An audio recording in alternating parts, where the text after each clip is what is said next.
Good morning, everybody. It is Wednesday, and I am calling today Wild Animal Wednesday. I'm Sophie, and welcome to Storytime with Sophie. So let's get started. I've got some great stories to share with you today and some great songs that I hope you'll enjoy. And of course, I'm going to start with one of my favorite selections from Where the Sidewalk Ends, my dear friend Shel Silverstein.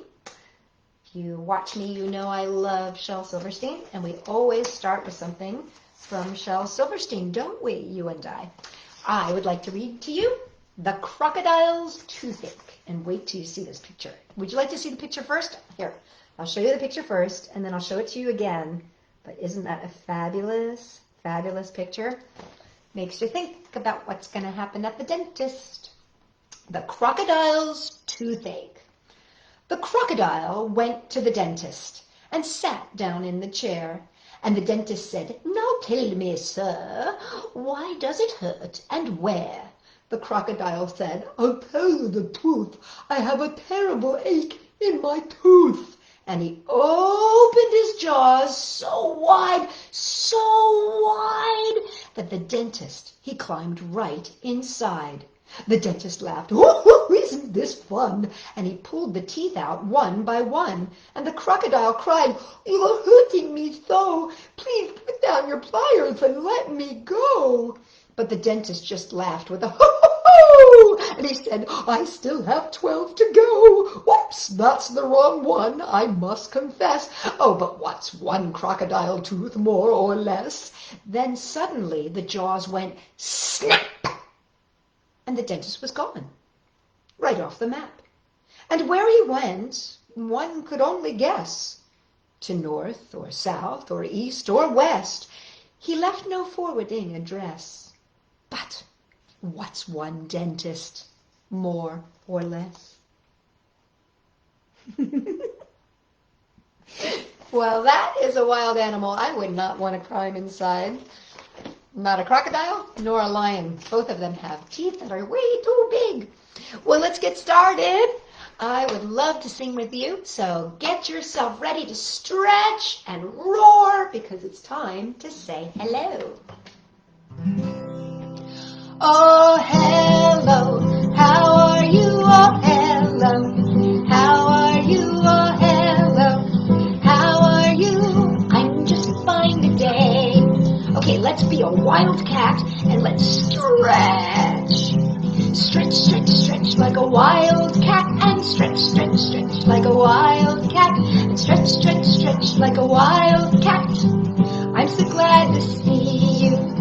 Okay, what do you say we make a big roar? Let's wake up our voices, shall we? Here we go.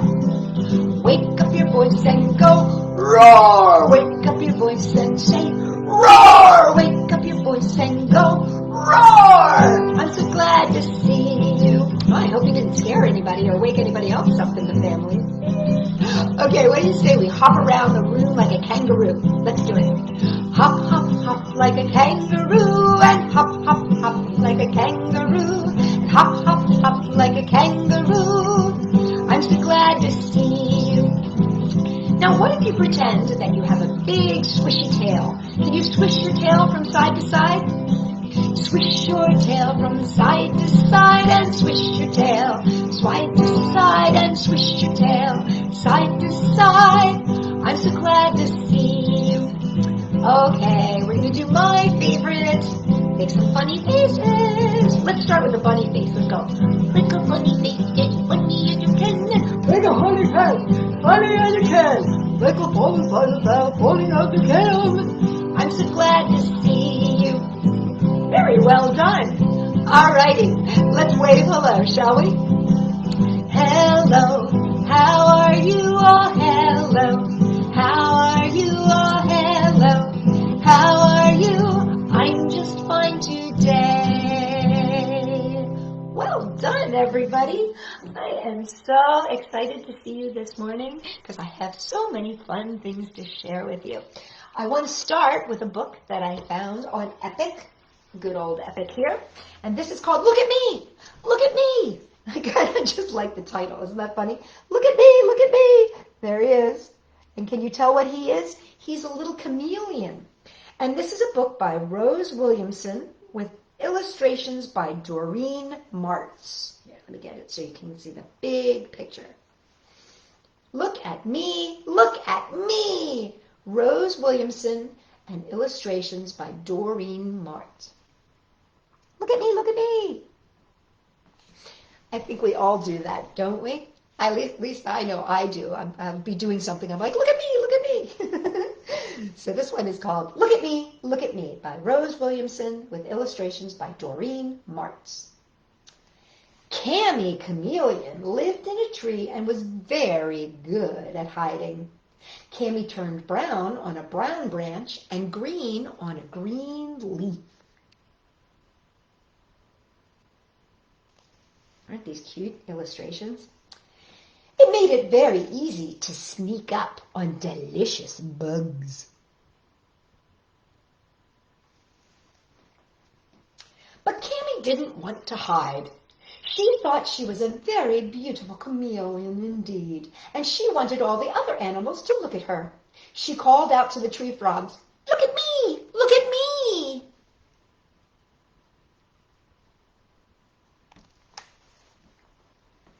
But the tree frogs could not see a green chameleon on a green leaf.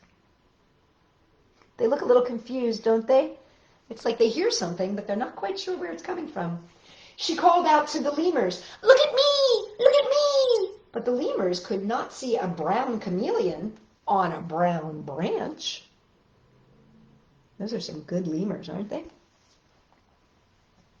Cammy was very upset that no one could see her, and she began to wonder what it would be like if she didn't always blend in.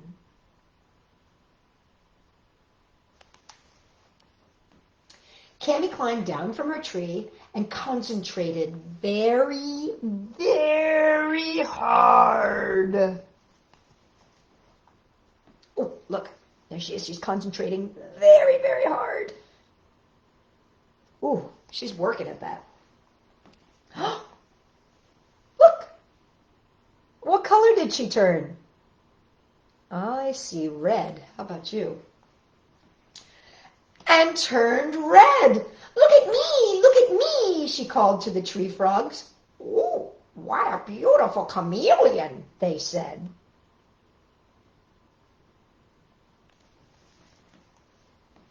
Cammy practiced changing colors all day. She was pink on a gray stone.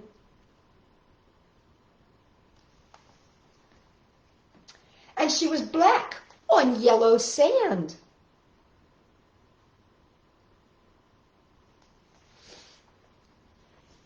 And orange on a purple flower, and purple on an orange flower.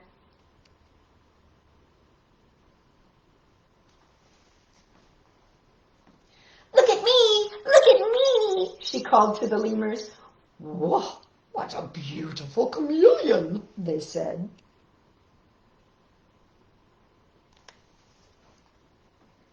Cammy thought she was the most beautiful chameleon in the whole world, and soon she began to feel hungry and went home to her tree.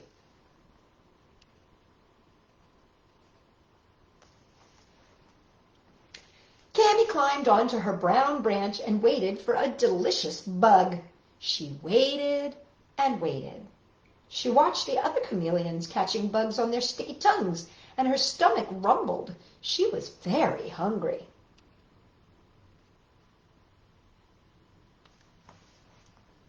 Oh, do you see a problem? Then Cammy saw a group of bugs nearby, but before she could stick out her tongue, they saw her beautiful colors and flew away. Oh. "Whoa, what a beautiful chameleon," the laughing bugs called after her.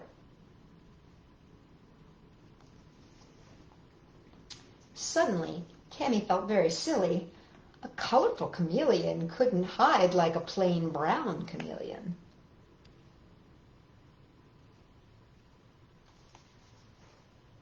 Cammy knew that to catch bugs, she would need to blend in. So she concentrated very, very hard and changed colors so that she blended in with her surroundings.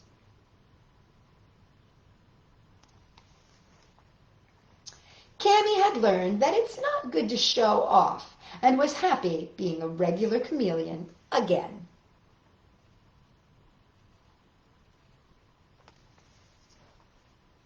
But sometimes, just every once in a while, Cammy concentrates very, very hard. Oh. And look at those beautiful colored leaves. So she learned a fun trick, didn't she? She learned that she could change colors. And that's called Look at Me by Rose Williamson with illustrations by Doreen Marts. Well, how about a silly song? What do you think? Silly song? Okay, this is called Fooba Wooba John. And it goes like this. Saw a snail, chase a whale, fooba wooba, saw a snail, chase a whale, fooba wooba John. Saw a snail, chase a whale, all around the water pail. Hey John, oh John, fooba wooba John. Saw a frog, chase a dog, fooba wooba, saw a frog, chase a dog, fooba wooba John. Saw a dog, chase a frog, all around the hollow log. Hey John, oh John, fooba wooba John. I saw a flea, kick a tree, fooba wooba, saw a flea, kick a tree, fooba wooba John. Saw a flea kick a tree in the middle of the sea. Hey John, oh John, fooba wooba John. Heard a cow say meow, fooba wooba. Heard a cow say meow, fooba wooba John. Heard a cow say meow, then I heard him say bow wow. Hey John, oh John, fooba wooba John. I said hey John, oh John, fooba wooba John. One more time, hey John, oh John, fooba wooba John. You ever heard a cow say meow or bow wow? You could come up with some other rhymes, couldn't you? I know I love making rhymes. I bet you could come up with a whole bunch of rhymes to go for that song. Okay, it's time for an Aesop's Fable. In fact, I'm going to be using Jerry Pinkney's Aesop's Fables book, which I think is just absolutely gorgeous. Look at these amazing, amazing pictures. This is by Jerry Pinkney. And Jerry has retold the Aesop's Fables and done these gorgeous, gorgeous drawings and pictures for them. And let me start with this first one. I thought I'd do two for you today. The first one is called The Lion and the Mouse. And here, first I will show you the little picture of the mouse. I just love these pictures. I'm not quite sure what these pictures are. I'm not sure if they are watercolors. I think they might be watercolors, or they might be pencil. Somebody can write in the comments if they know. The Lion and the Mouse. One day, while a mouse was creeping through the tall grass, she happened upon a great sleeping lion. I might see for quite a long distance from the top of that beast's back, thought the mouse. Boldly, the mouse crept up the lion's flank and scampered along his spine. The tickling of the mouse's tiny feet woke the lion. With one swipe, he snatched her up in his claws and dangled her by his tail in front of his mouth. "Oh, for daring to interrupt my nap," the lion growled. "You'll be my next meal." "Oh, please," the terrified mouse gasped. "Let me go, and I promise one day I'll help you in return." The lion shook with laughter. "Oh, impossible!" he roared. But the proud animal was so amused by the idea that he allowed the mouse to go. Not long after, the lion was caught in a trap set by some clever hunters. No matter how the powerful beast thrashed and fought, he could not free himself from the strong net that raised him from the ground. No other animal dared come near to help for fear of the hunters. But when the brave little mouse heard his cries, she remembered her promise, and she hurried to his side. Quickly, she gnawed through the sturdy ropes with her sharp teeth until the lion could escape to freedom. "You see," she said, "there are times when even a tiny mouse can help a lion." And the moral of this is, even the strongest can sometimes use help of the smallest. And look at this fabulous, look at this picture. Isn't that amazing? Look at that lion. Doesn't he look just awesome and powerful? And that little mouse who helped him escape. Isn't that amazing? I just love that that little tiny mouse helped save that big lion. Now let me read you a second one, and this is called The Wolf and the House Dog. Let me show you the picture first. The Wolf and the House Dog. I'm going to show you this picture again at the end, and you'll understand why. But I want you to take just one more look at it. And now let me read you the story. A wolf who lived in the forest fell on hard times and could barely catch enough food to keep from starving. Soon her ribs were showing through her coat, and she could hardly sleep at night for hunger. One day the wolf happened to meet a sleek, plump dog from the village. Puzzled, the wolf looked him over and exclaimed, "Well, how is it that you appear to be so well fed when game has been so scarce?" "I never go hunt for game," boasted the dog. "My master feeds me meat from his own plate, and the servants give me scraps from the kitchen every day. All I have to do is bark, bark, bark at every stranger that comes near and keep watch over the house by night." The wolf could hardly believe her ears. "If I find a family to take me in," she asked, "will they treat me the same way?" "Oh, no doubt about it," the dog replied. "Just come along with me and I'll find you a place." Eagerly, the wolf trotted beside the dog. But as they left the shadow of the trees, the wolf saw something near the dog's neck flash in the bright sunlight. "Oh, pardon me, but what's that around your neck?" she asked. "Oh, nothing," said the dog. "It's just the ring on my collar where it fastens me to the chain." "Chain?" cried the wolf in horror, stopping in her tracks. "Well, of course," said the dog. "They chain us up at night so we don't run away." The dog looked over his shoulder. Why are you stopping, Wolf? Aren't you coming?" "Certainly not," said the wolf. "You may go back to your master if you will, but I'd rather starve to death in the woods than eat one meal with a chain around my neck." And the moral? Lean freedom is better than fat slavery. And let me show you what I wanted to re-show you here with the picture. Do you see what's around that dog's neck? Can you see that? That's a collar. And that's what keeps that dog chained at night, that collar. We get to make our own choices there, though, don't we? Whether we want to be free or we want to be tied down. Well, let's sing a song about a sheep. It goes like this. Now, this is an interesting song because I've sung it before. It's called Baa Baa Black Sheep. But I discovered that it has new words that I had never seen. All I've ever known is Baa Baa Black Sheep, have you any wool? Yes, sir, 3 bags full. One for my master, one for the dame, and one for the little children who live down the lane.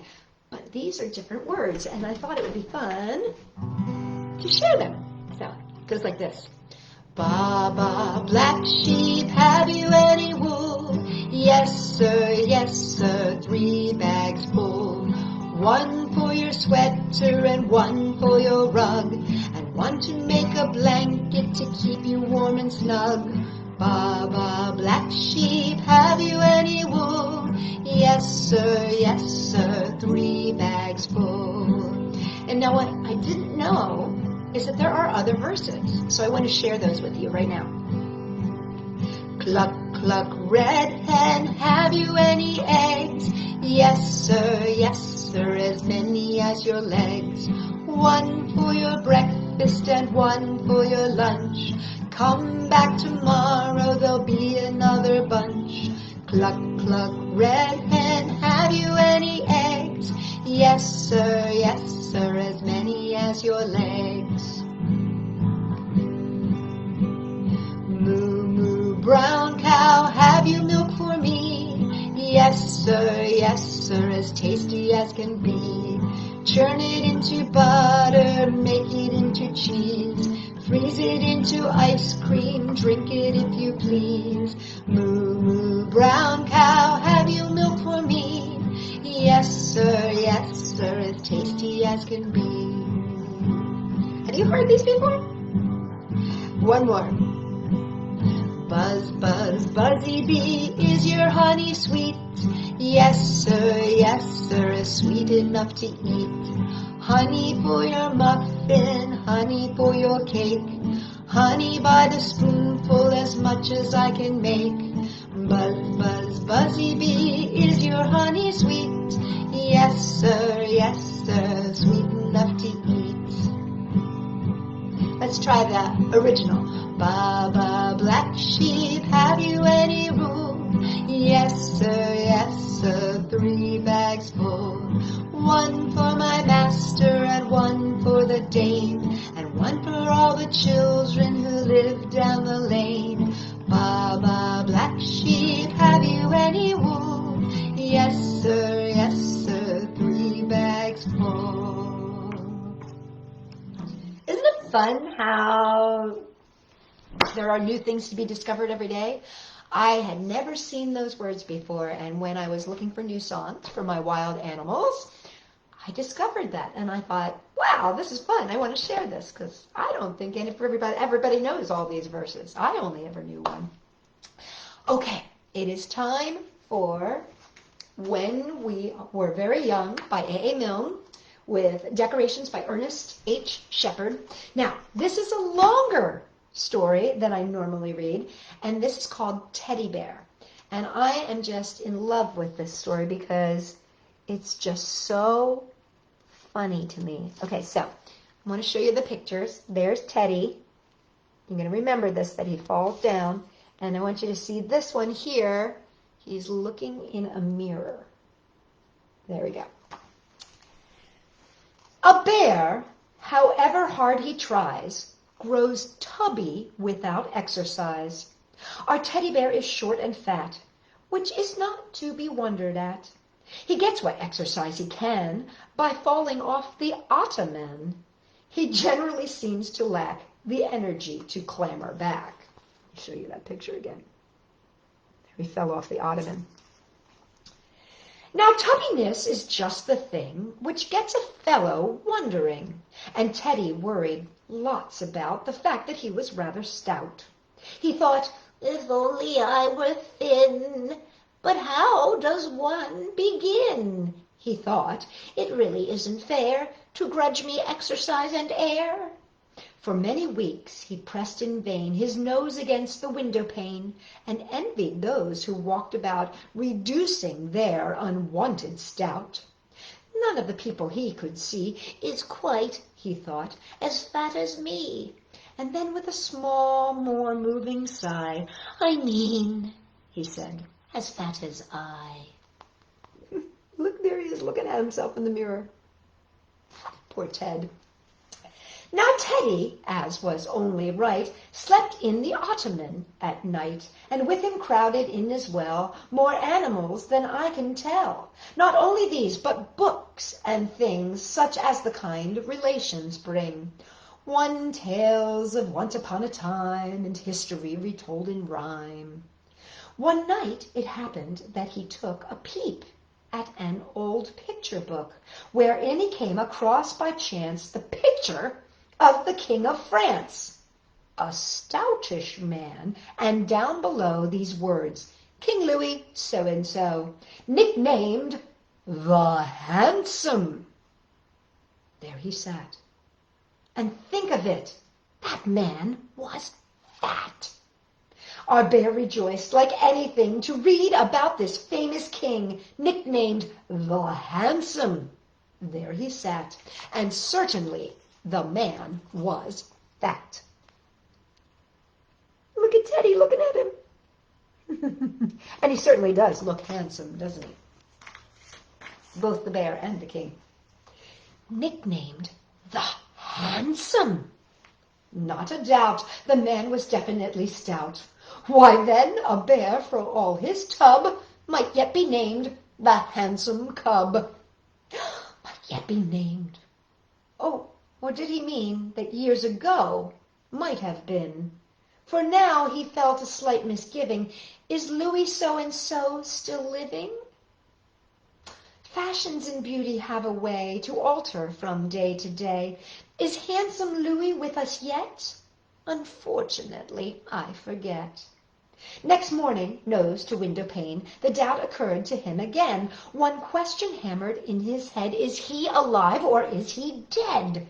Thus nose to pane he pondered, but the lattice window loosely shut, swung open with one startled, "Oh!" Our Teddy disappeared below.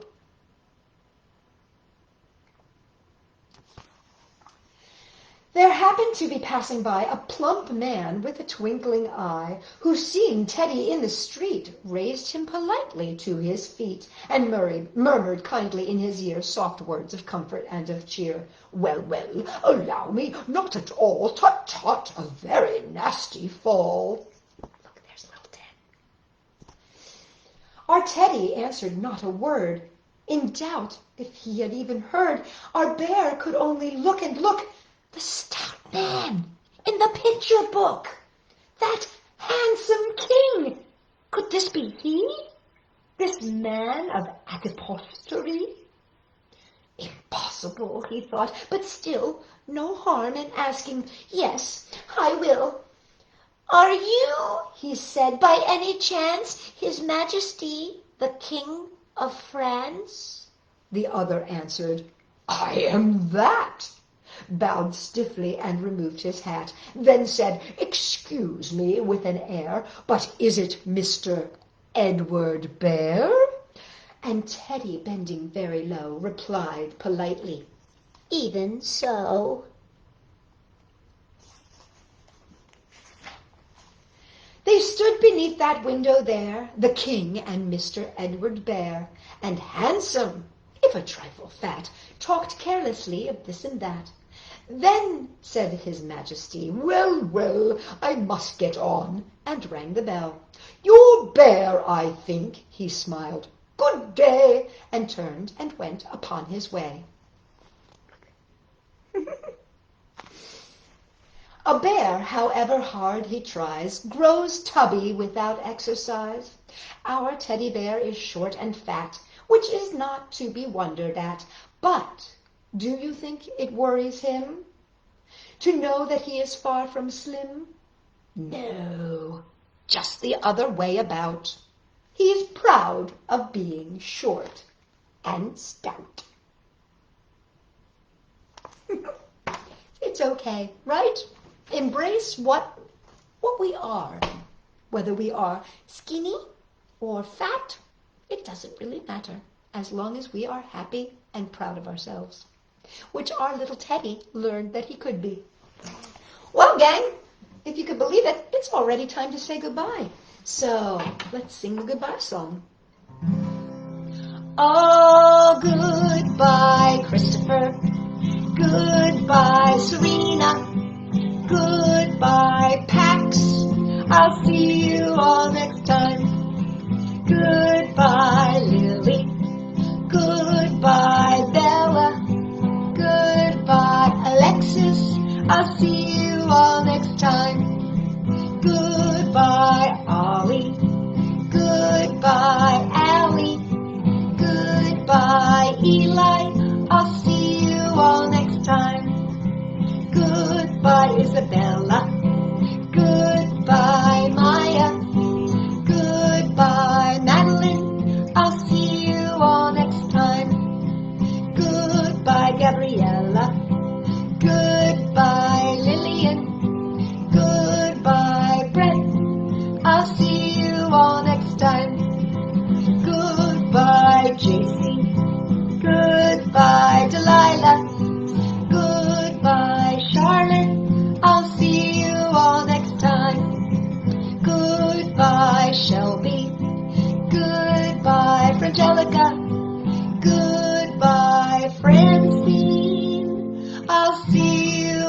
on Friday with some more fun stories. But in the meantime, if you want to, here's a high five. Whoop.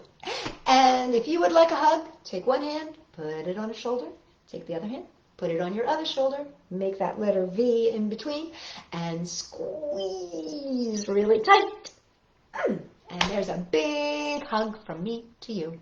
I will see you on Friday, everybody, with more songs and stories. Have a great Wednesday.